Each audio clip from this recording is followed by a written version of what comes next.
Hello, welcome to food ഇൻഷി. നമുക്ക് കുറച്ച് ഉള്ളിവട ഉണ്ടാക്കിയെടുത്താലോ. അതിന് വേണ്ടിയിട്ട് ഞാൻ ഉള്ളിയൊക്കെ നന്നായി അരിഞ്ഞെടുത്തിട്ടുണ്ട്. ഈ ഉള്ളിവടക്ക് ഉള്ളി അരിയുമ്പോൾ നമ്മൾ ഇവിടെയുള്ള ഇതും കൂടെ ഒന്ന് കളഞ്ഞെടുക്കണം. നമുക്ക് വേഗം വേറിട്ട് കിട്ടും. ഉള്ളി ഇങ്ങനെ വേറിട്ട് കിട്ടണമല്ലോ, ഉണ്ടോ? അതിന് വേണ്ടിയിട്ട് ഞാനിങ്ങനെ എല്ലാം വേറിട്ടെടുത്തിട്ടുണ്ട്. നമ്മളിത് അതിനിലേക്ക് കുറച്ച് ചേരുവകളൊക്കെ ഇട്ട് കൊടുക്കുന്നുണ്ട്. ഉപ്പിട്ട് കൊടുക്കുക. ഈ ഉപ്പിട്ടിട്ട് നന്നായി ഒന്ന് ചേർത്ത് ഇളക്കിയെടുക്കുക. നല്ലോണം കുഴച്ചെടുക്കുക. ഉപ്പിട്ടിട്ട് നന്നായിട്ട് മൂടിയെടുക്കുക. ഉപ്പിട്ടിട്ട് ഞെരടി എടുത്തിട്ടുണ്ട്. ഇനി അതിലേക്ക് നമുക്ക് കുറച്ച് കടലമാവ് ഇട്ട് കൊടുക്കുക. ഇത് 2 ടേബിൾ സ്പൂൺ കടലമാവുണ്ട്, 2 ടേബിൾ സ്പൂൺ മൈദ ഉണ്ട്. ഇനി വേണോ വെച്ചെങ്കിൽ നമുക്കതിനെ പിടിക്കാൻ കിട്ടുന്നില്ലെങ്കിൽ നമുക്ക് കുറച്ചും കൂടെ മൈദ മാവ് അല്ല എന്താ വേണ്ടത് ചേർത്തെടുക്കാൻ വേണ്ടിയിട്ട് കുറച്ച് മഞ്ഞളുണ്ട്, കൊടുക്കുന്ന മുളകിൻ്റെ പൊടി. എരിവ് ഇഷ്ടമുള്ളവരാണെങ്കിൽ കുറച്ച് ജാസ്തി ഇട്ട് കൊടുക്കുക, അല്ലെങ്കിൽ നമുക്ക് കുറച്ചിട്ട് കൊടുക്കാം. അങ്ങനെ കുറച്ച് പൊടിയായിട്ടായിരുന്നിട്ടുള്ള ഇഞ്ചി, കറിവേപ്പില. ഇനി ഇതിനെ നമുക്ക് വെള്ളം ചേർക്കാണ്ട് നന്നായി കുഴച്ചെടുക്കാം. നോക്കാം നമുക്ക് പിടിക്കാൻ കിട്ടുമെങ്കിൽ പിന്നെ പൊടി ചേർക്കേണ്ട ആവശ്യമില്ല.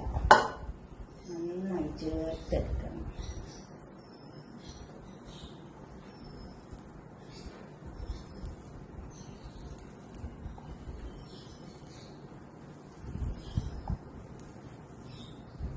നന്നായിട്ട് ഈ രീതിക്ക് ചേർക്കാം. അപ്പോഴേ നമുക്ക് നന്നായി പിടിക്കാൻ പറ്റും. ഈ രീതിക്ക് നന്നായി ചേർക്കാം. പിന്നെ കായപ്പൊടി ചേർത്ത് കൊടുക്കുക, നല്ലതാണ്. ഉണ്ടോ? കുറച്ച് ചേർത്ത് കൊടുത്താൽ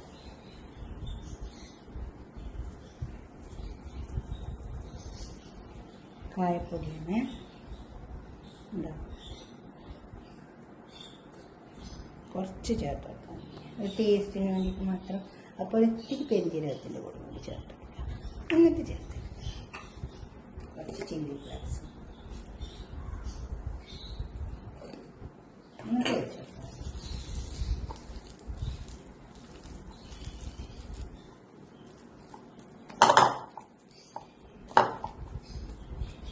എന്നിട്ട് 10 മിനിറ്റ് വെച്ച് കൊടുത്താൽ ഇനി പൊടിൻ്റെ ആവശ്യമില്ല. നന്നായി പിടിക്കാൻ കിട്ടുന്നുണ്ട്. നന്നായി ചേർത്തിട്ടുണ്ട്. എന്നിട്ട് അതിന് കുറച്ച് എടുത്തിട്ട് ഇതേമാതിരി ഇത് നമുക്ക് പിടിക്കാൻ കിട്ടുന്നുണ്ട്. ഇങ്ങനെ കൈൻ്റെ അടി വെച്ചിട്ട് പരത്തിയിട്ട് എടുക്കുക. അതല്ലെങ്കിൽ ഇങ്ങനെ കുറേശ്ശെ നുള്ളി എടുത്തിട്ടോ എന്തെങ്കിലും ചെയ്തിട്ട് എടുത്താൽ മതി.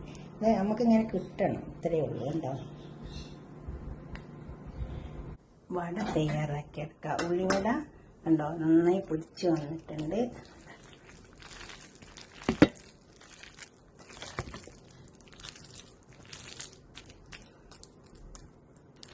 ഓരോ കയ്യിൽ കുറച്ച് ഓയിൽ വരട്ടിയിട്ട് ഇങ്ങനെ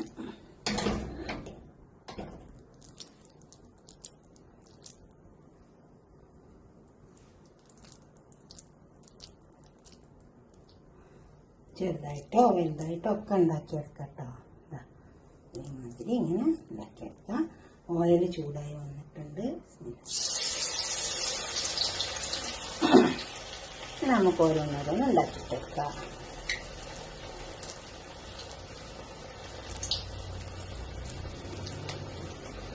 വല്ലാതെ എണ്ണ ചൂടാകണ്ട, അപ്പം നമ്മുടെ ഉള്ളു വീഴില്ല.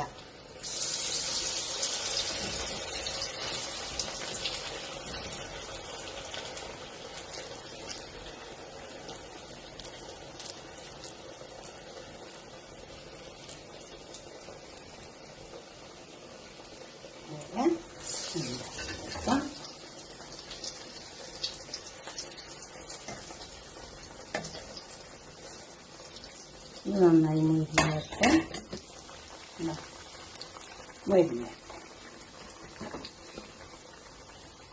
നമ്മൾ ഉള്ളിവട നല്ല ചോക്ക മുരിഞ്ഞ് വന്നിട്ടുണ്ട്. ഇതുപോലെ ഒന്ന് ഉണ്ടാക്കിയൊക്കെ നമ്മൾ ഉള്ളിവട നല്ല ബ്രൗൺ കളറായിട്ട്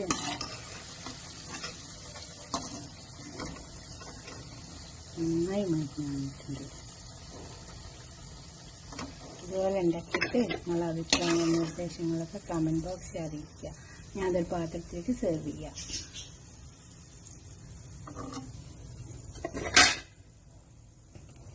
ഉള്ളിവടയൊക്കെ ഉണ്ടാക്കിയെടുത്തിട്ട് ഇവിടെ കുറഞ്ഞ് വെച്ചിട്ടുണ്ട്. നല്ല ക്രിസ്പി ആയിട്ടുള്ള ഉള്ളിവട ഉണ്ടോ? ഇതൊക്കെ ഒന്ന് ഉണ്ടാക്കി നോക്കിയാൽ ഞങ്ങൾ നല്ല ടേസ്റ്റുള്ള ഒരു ഉള്ളിവടയായിരുന്നു. ഇതുമാതിരി നമ്മൾ പൊടിയൊക്കെ കണക്കാക്കുക, അതുമാതിരി നമ്മളെ കയ്യിലിട്ട് പിടിക്കാൻ പറ്റുന്ന വിധമാക്കുക. അപ്പോൾ നല്ല ഉള്ളിവടയായിട്ട് കിട്ടും ഉണ്ടോ.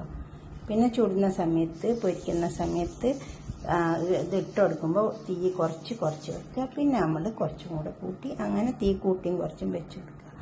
അപ്പോൾ നമുക്ക് നല്ല ഉള്ളിവടയായിട്ട് കിട്ടും ഉണ്ടോ. ഇതുപോലൊക്കെ ഒന്ന് ഉണ്ടാക്കിയിട്ട് നിങ്ങളെ അഭിപ്രായ നിർദ്ദേശമൊക്കെ ഒന്ന് കമൻറ്റ് ബോക്സിൽ അറിയിച്ചാട്ടെ. ഒന്ന് ഉണ്ടാക്കി നോക്കിയാൽ എന്നിട്ട് ലൈക്ക് ചെയ്യുക. ഓക്കെ, ഷെയർ ചെയ്യണം. സബ്സ്ക്രൈബ് ചെയ്യാത്തവരൊക്കെ ചെയ്യും വേണം. ഓക്കെ, അടുത്തൊരു വീഡിയോ ആയിട്ട് നമുക്ക് പിന്നെ കാണാം. ബൈ.